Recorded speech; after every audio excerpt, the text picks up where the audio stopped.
Class 10th chapter 1, class 10th chapter 1, Europe में राष्ट्रवाद का उदय। यूरोप में राष्ट्रवाद का उदय बहुत ही मोस्ट इम्पोर्टेंट है, very very important. Top ten MCQ। देखिए जो बता रहा हूँ इसको आपको ध्यान से रखना है। ये जो MCQ हैं वह विकल्प प्रश्न आपके एग्जाम में आते ही आते हैं, हर बार आते हैं। तो आपको क्या करना है कि जो मैं बता रहा हूँ उसको अच्छे से एक कॉपी पे नोट कर लेना है, ठीक है, या बुक्स होगा उसमें आपको ट्रिक मार लेना है अभी से।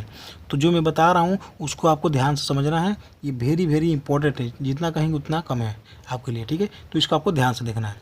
देखिए पहला क्या है प्रश्न कि नेपोलियन का संबंध किस देश से था। नेपोलियन का संबंध किस देश से था। देखिए 2020 में ये पूछा गया था, 2020 में पूछा गया था। तो कहाँ से था इसका, ये फ्रांस से था। नेपोलियन का संबंध कहाँ से था, ये फ्रांस से था। दूसरा प्रश्न है कि नेपोलियन संहिता का निर्माण कब हुआ। नेपोलियन संहिता का निर्माण कब हुआ, तो 1804 ईस्वी में। कब हुआ था, 1804 ईस्वी में, ठीक है। ये नॉर्मल प्रश्न होते हैं, सब पूछे जाते हैं, हाईलाइटेड पॉइंट है ये सब। उसके बाद देखिए क्वेश्चन नंबर तीसरा कि नेपोलियन ने इटली पर हमला कब किया। तो नेपोलियन ने इटली पर हमला 1797 ईस्वी में किया था। कब किया था, नेपोलियन ने इटली पर हमला कब किया था, 1797 ईस्वी में किया था। तो इसको आपको ध्यान रखना है। उसके बाद देखिए पॉइंट 4 की बात करें तो यूनानियों का आज़ादी के लिए संघर्ष आरंभ हुआ। यूनानियों का आज़ादी के लिए संघर्ष कब से आरंभ हुआ, तो 1821 ईस्वी से आरंभ हुआ था, ठीक है। तो ये आपको ध्यान देना है। उसके बाद पांचवा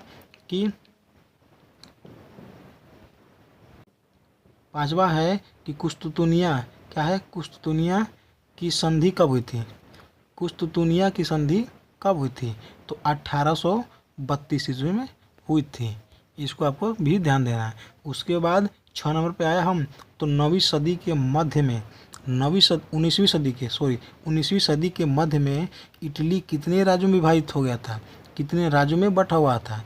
19वीं सदी के मध्य में इटली कितने राज्यों में विभाजित हुआ था या बट गया था, तो 7 राज्यों में। आपको ध्यान देना है कि 19वीं सदी में के मध्य में इटली जो था वो 7 राज्यों में विभाजित हो गया था।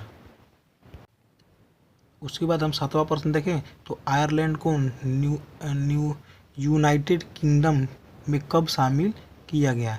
आयरलैंड को यूनाइटेड किंगडम में कब शामिल किया गया, तो 1801 ईस्वी में आयरलैंड को यूनाइटेड किंगडम में शामिल किया गया था। तो ये आपको ध्यान रखना है, ठीक है। 8वां है कि God save our noble king. God save our noble king किस देश का राष्ट्रीय गान है, राष्ट्रीय गान है, ठीक है। तो कहाँ का है ये इंग्लैंड का है। कहाँ का है, इंग्लैंड का है। 9वां प्रश्न है कि यूनियन जैक किस देश का झंडा है।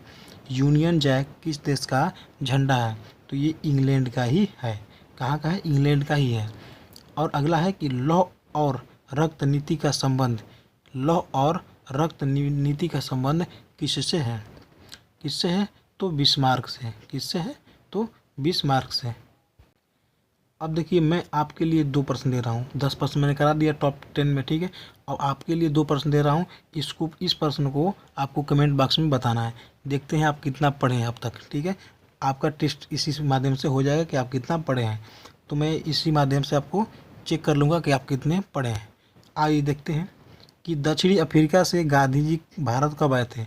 दक्षिणी अफ्रीका से गांधी जी भारत कब आए थे, तो इसको आपको कमेंट बॉक्स में कमेंट कर देना है कि कब आना है, कब आए थे गांधी जी। देखिए पूरा प्रश्न आपको लिख करके आपको लिख देना, या फिर ऐसे लिख देंगे कि गांधी जी जो थे इतना में भारत आए थे, इतना ईस्वी में, ठीक है, इतना लिख देंगे आप। उसके बाद दूसरा है कि खेड़ा सत्याग्रह कब हुआ। खेड़ा सत्याग्रह कब हुआ, तो आपको कमेंट बॉक्स में कर देना। या अभी ऐसे भी लिख सकते हैं कि आंसर लिख सकते हैं, यहाँ से आंसर पहला का ये हो जाएगा, आंसर दूसरा का ये हो जाएगा, ऐसे भी आप लिख सकते हैं, ठीक है। तो इसको आपको ध्यान देना है कि दोनों का जो है ना आपको कमेंट में कमेंट कर देना है आपको कि ये इसका आंसर ये है, इसका आंसर ये है।